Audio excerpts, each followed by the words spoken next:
Protection Warriors in Dragonflight patch 10.2.5, the Emerald Dream and all that kind of stuff.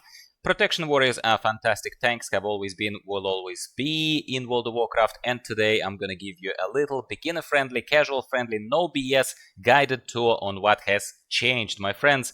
The updated Protection Warrior casual-friendly build import string is in the description of this video, and while you're there, my friends, check out the lovely sponsor of this video, Firebok, the creators of awesome, high-quality, casual-friendly, no-print, different apparel, shirts, pants, jackets, whatever it is. It's highly comfortable, really comfortable. You can get these things at a discount if you want to dress up nicely, my friends. So thanks to Firebok for sponsoring this video. So let's jump in and see what changed with our Protection Warrior and how you can make it work. The talents have not changed since I have updated this particular warrior. That's great news, but you might need this. Let me point out a few things to you, my friends. The casual way of playing is something that works for majority of content that I play at the very least, which is mainly either heroic dungeons or LFR or maybe lowest levels of mythic dungeons. I don't push too hard. I am a casual. I enjoy playing the game this way. I don't judge if you want to push higher. So this build works for my purposes. Yours might be slightly different, is my point. What is important to me? To me, it's important to not have too many buttons, to spread around and keep the aggro on as many enemies as possible, as effortlessly as possible. That's my second priority. And to stun them, to stun the enemies and maintain the threat as much as possible. Yeah, that is my primary goal.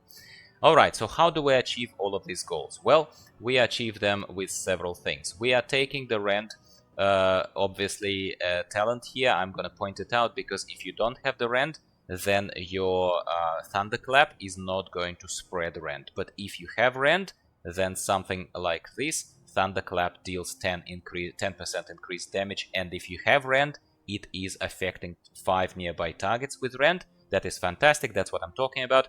We want to make them bleed. We want extra aggro. We want extra damage as well because it's a high damage output build as well. Well, relatively high damage output build at a relatively low effort. Now, for crowd control, maintenance of the obviously aggro of the threat, we are going to use Shockwave. Shockwave is my weapon of choice. I'm not claiming that it's the highest damage or something like that. It's just something that stuns and does a lot of damage, relatively a lot of damage on a relatively low cooldown, and maintains threat. It's fantastic. What's good about it? Well, it has a low cooldown, then Rumbling Earth also is increased, its range is increased by 6 yards, and if it strikes at least 3 targets, which you always should aim to do, it's not a single target damage thing, it's a group control thing, then its cooldown is reduced by 15 seconds, which is fantastic, which is really wonderful.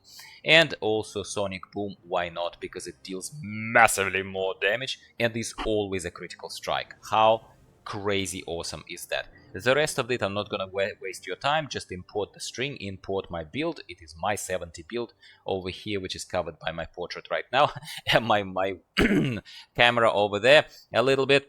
What else is to point out? I like shield charge. You don't have to take it, but I like shield charge simply because you do damage, quite a lot of damage as well, and it is adding mobility to you. Warrior is already a highly mobile beast, but this gives them extra mobility. I really like this build, particularly with shield charge, and it stuns the primary target for 4 seconds, which is a bloody eternity if you think about it. And Champion's Bulwark is that it grants free shield block, shield charge, deals 20% increased damage already on top of pretty decent damage, and it generates additional rage. How awesome is that? Battle-Scarred Veteran also is my kind of end talent of choice here. When your health is brought below 30%, you take less damage, massively less damage for 8 seconds, and healing you receive is increased. So ultimately, my friend, if you're blocking, if you're ignoring pain, if you're doing the right things as a warrior, you will struggle to die. And it's very good news, isn't it? We want to struggle to die. So these are the main callouts. I am not taking Ravager, I'm not taking anything that is explicitly increasing the damage. I quite like Thunderous Roar talent, but I didn't take it. I quite like Avatar, and I know a lot of warriors take it, but I didn't take it. I am into passive increases of my durability, of my sustainability, and other kind of things. And yeah, that's how I play. And in the background, I've been demonstrating to you intermittently exactly how I play over there. Now, another very important thing is I said to you I don't want too many buttons to press. Specifically what I think the beginners and casuals like me would struggle with, and I have struggled with in the past, is managing the balance between when to spend my rage on Ignore Pain versus Shield Block.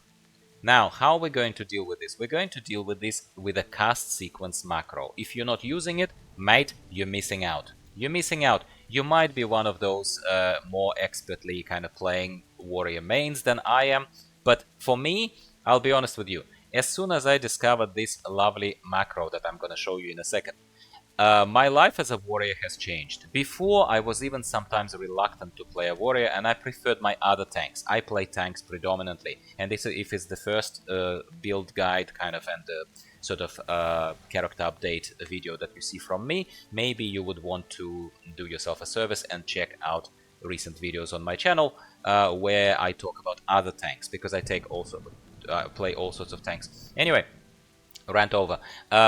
For warrior, there are just a little bit too many buttons and too many cooldowns to manage for my liking. So, when we take a look at this wonderful macro, this will change your life forever, trust me, my friend. So, let's see where I have that macro stored over there. So, here is my attack macro. It's a very innovative name. Take a look at this. So, we are starting attack. We are in a sequence. We are casting Shield Block, we are casting Shield Slam, and we are casting Ignore Pain in that exact sequence. How does it work? Very simply. It will cast whichever of these abilities is off cooldown when you have enough rage for it. So if it casts Shield Block first as a priority. Cool. If Shield Block is on cooldown or already cast, it will cast a Shield Slam. Then it will cast Ignore Pain in that sequence. Very, very simple. What you also would have seen by now, if you paid attention on the screen, you would have seen those lovely colorful bars appearing on the screen as I play. Well, where are those coming from? They are coming from the add-on called Weak Auras. You can download Weak Auras. If you're not using Weak Auras, you're missing out, my friend. So we're going to show you Weak Auras right now. I have lots of them, don't worry about it. You can see that a lot of them are not loaded right now because they belong to other classes. The game is smart enough, that the add-on is smart enough to basically figure out what it needs, yeah, but you can see warrior shields group over here, yeah, and there are lots of other ones that are available, but take a look at my warrior shields.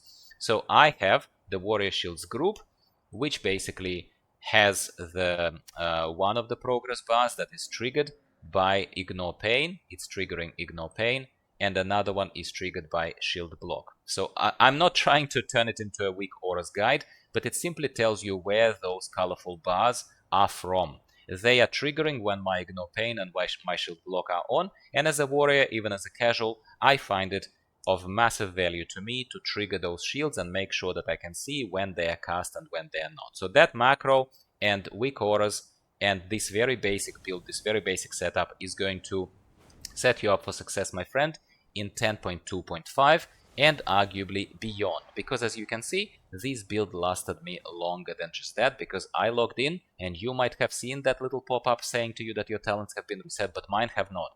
It means that the last time I played this character was like 10.1.5 or something like that, and then I took a long gap of playing this particular character. But this tells you that it has longevity. This build has longevity, and the proof that I haven't played this character is in the pudding. Take a look at my eye level. It's 380. I have not played this character for a long time, in case you're wondering that I, am telling you something that's not true. I played enough. I collected the Walking Mountain set, in the previous stretch of when I played, but not lately. And Warrior always makes me smile. Warrior is a fun class to play. It's really, really awesome. Yeah, so if you have not been playing Warrior because you thought no one explained to you simply enough how to play it, well, I hopefully I've done a good job. Please give me a like if I did. Always goes a long way.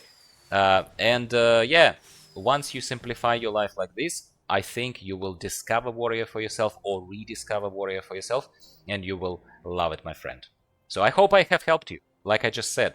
If I did, please don't be shy, don't leave without leaving me a quick like. Tells me that I'm doing something right and tells me that you want to see more similar content from me. So that would be awesome, right? And then also please subscribe if you are not subscribed to the channel yet. Why not? I play Path of Exile mainly and World of Warcraft. Yes, so more content for both of these games is coming. Thank you very much for watching, and I'll talk to you next time.